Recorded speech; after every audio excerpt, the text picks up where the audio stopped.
पहले डिस्कशंस में बाबा जी ये बात सुनी थी कि आपने कहा था कि बोले हर मैं सुन रहा हूँ। हर इंसान का पहले जन्म लेने से पहले एक चैप्टर होता है और एक चैप्टर आखिर का होता है जो सिर्फ भगवान के हाथ में होता है।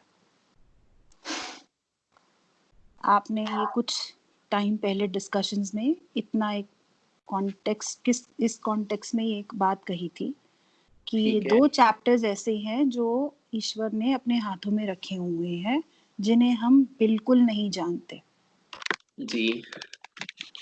और फिर आपने थोड़े दिन पहले एक और आपने कॉन्सेप्ट समझाया जिसपे आपने बताया कि हु एम आई, और हमें ईश्वर से पूछना चाहिए कि हु एम आई, हम कौन हैं, प्रे करके उनके पास बैठ के मत्था टेक के हमें ये बात उनसे पूछनी चाहिए। तो मैं जानना चाहती हूँ कि there is some correlation between these two things. हमारे वो दो चैप्टर्स जो हम नहीं जानते और हु एम आई, ये कॉन्सेप्ट जो दो चीजें हैं ये कहीं कहीं कोई इनका रिलेशन है, कोई कोरिलेशन है? Please tell me about this. देखें, बात ये है कि हम जितनी भी अब तक डिस्कशन करी है, सारी की सारी डिस्कशंस हमारी सिर्फ और सिर्फ रब के कंसेप्ट और रब के साथ इंसान की कनेक्टिविटी के गिर्द घूम रहे हैं।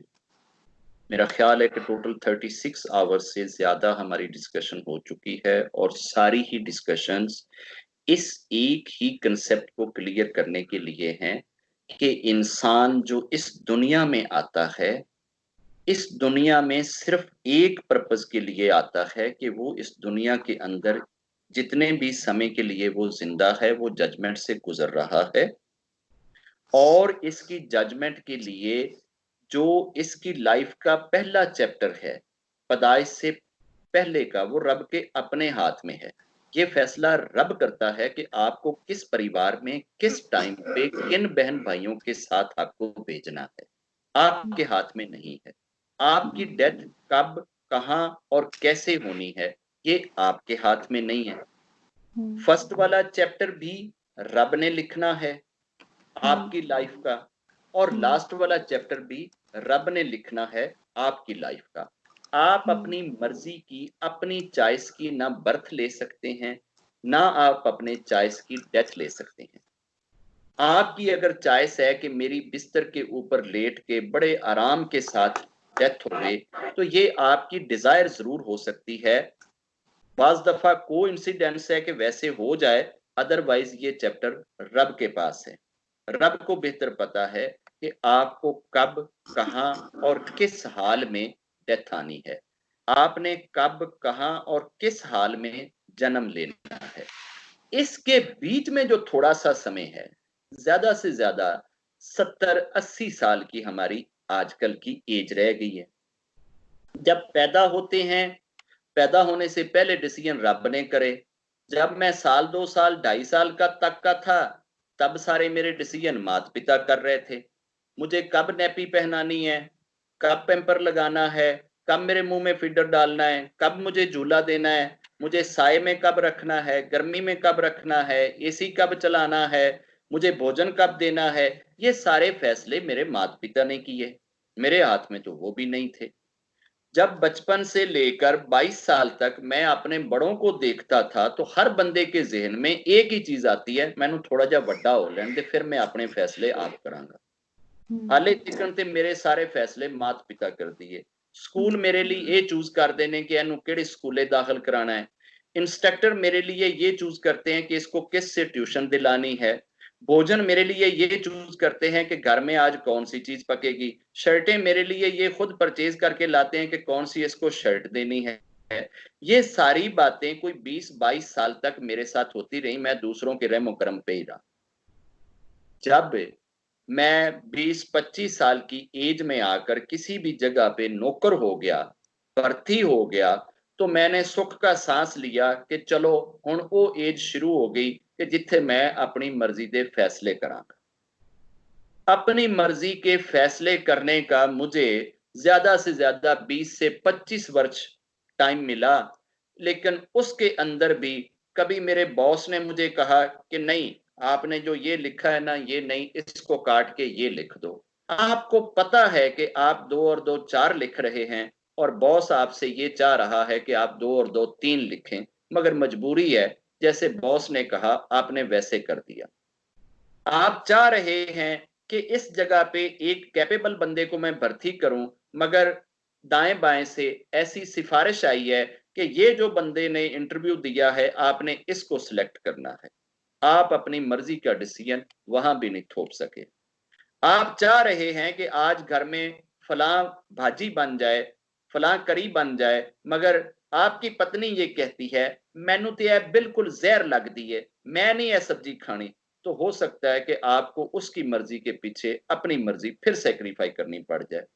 मेरा ख्याल है जो जो टोटल टाइम आपको मिलता है अपनी मनमानियां ते अपनियां मर्जियां करन दा, ਉਹ 25 ਸਾਲ ਜਿਹੜਾ ਮਿਲਦਾ ਹੈ ਉਹਦੇ ਵਿੱਚ ਵੀ 25% ਵੀ ਤੁਸੀਂ ਆਪਣੀ ਮਨ ਮਰਜ਼ੀ ਨਹੀਂ ਕਰ ਸਕਦੇ। ਫਿਰ ਰਿਟਾਇਰ ਹੋ ਗਏ, ਰਿਟਾਇਰ ਹੋਣ ਤੋਂ ਬਾਅਦ ਤੁਸੀਂ ਕਿਸੇ ਵੀ ਮੀਟਿੰਗ ਤੇ ਜਾਂਦੇ ਹੋ ਤੇ ਤੁਹਾਡੇ ਬੱਚੇ ਤੁਹਾਨੂੰ ਇਹ ਕਹਿ ਕੇ ਚੁੱਪ ਕਰਾ ਦਿੰਦੇ ਨੇ, पापा आप पुराने वक्त की बातें करते हैं। आपको तो ना ये पता होता है कि किस मीटिंग में कौन सा ड्रेस पहनना है, आप बस जनाब घड़े से निकाल के कपड़े पहन के आ जाते हैं।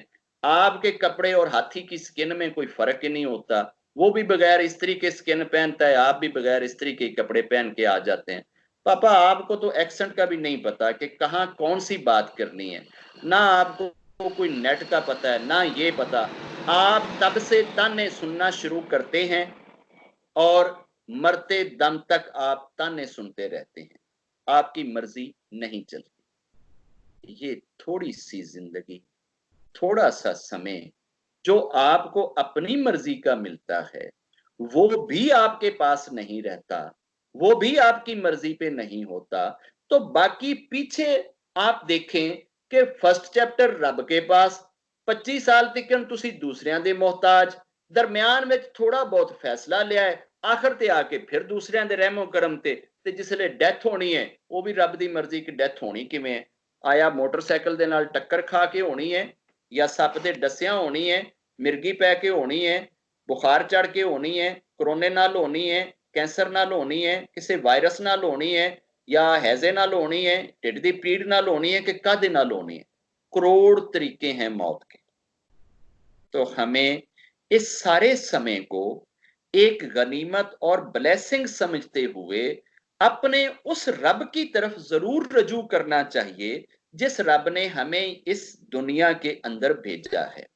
हमारी नजर उस क्रिएटर पे रहनी चाहिए जिसने हमारी इस बुक का पहला चैप्टर लिखा है और जिसने हमारी इस बुक का लास्ट चैप्टर लिखना है।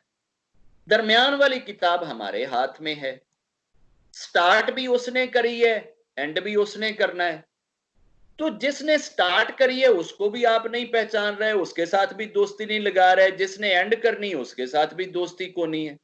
ना स्टार्टर दे नाल बना के रखी है ना एंड करने वाले नाल बना के रखी है, ते तुसी दरम्यान च किवें समझदे हो कि तुसी एक बहुत अच्छी ते बड़ी मोतबर ते बड़ी लाइकिंग किस्म दी बुक लिख लवोगे। ये बुक तभी खूबसूरत होएगी, तभी पर्पस वाली होएगी, तभी वैल्यूएबल होएगी कि जब इस बुक के पहला चैप्टर लिखने वाले के साथ भी आप पूछ लें कि भाई आपने इसमें क्या कुछ लिखा है, आप हैं कौन है और कब लिखी है ये बुक तूने, और चैप्टर में क्या क्या चीजें डाली हैं।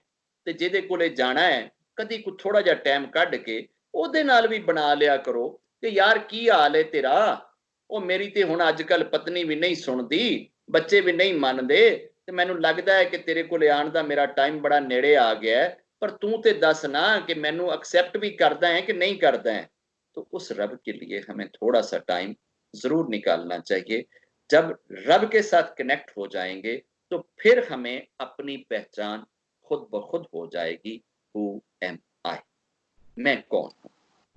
रब ने जी। अगर सिर्फ मरते हुए आपसे इतना ही कह दिया ना यार तू तेनू मैं जिद्दां दा घल्लिया सी ना बस तू उदां दा ना इनोसेंट ते मासूम बन के आ जा मेरे कोले, बस इन्ना काम करके आ जा मेरे कोले ते मैं तेनू वेलकम कर लांगा। मैनू होर तेरे तो कुछ नहीं चाहिदा, तू की कर्म कीते, की स्यापे कीते, तू की कुछ कीता छड्ड परे, बस ओ मासूमियत लेके आ जा, ओ इनोसेंस लेके आ जा।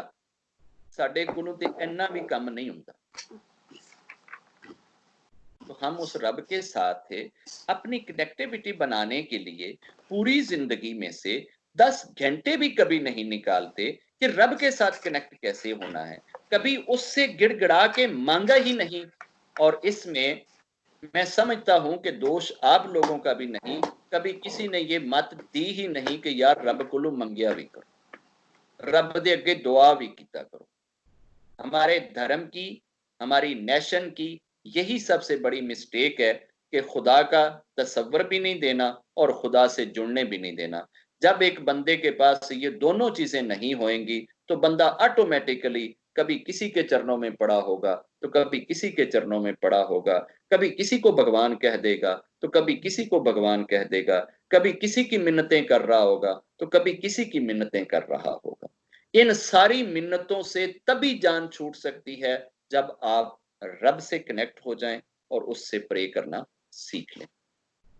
जय